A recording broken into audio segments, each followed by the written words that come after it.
La teulada modernista de l'antic Mercat Central de Barcelona, construït a finals del segle XIX, ha conservat fins l'any passat, en secret i sota terra, com si fos una gran urna, el testimoni de tots aquells anys. Les restes dels barris del Born.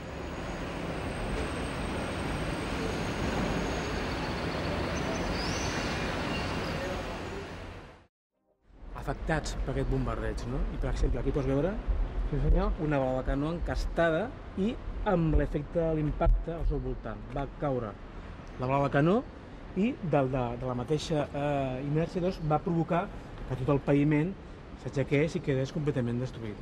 Una bala de ferro, no? Sí, són bales de ferro. Hi ha diferents calibres, hi ha algunes que són de pedra, hi ha bombar, hi ha algunes bales de canó que inclús fan ben bé 40-50 centímetres de diàmetre. Tinc entès que van caure en tot el temps més de 40.000 bales de canó a tota la ciutat. Tenint en compte aquest sector d'aquí, com que la banda que es va fer l'atac definitiu i també on van intensificar el setge, és el sector més afectat també per bombardejos.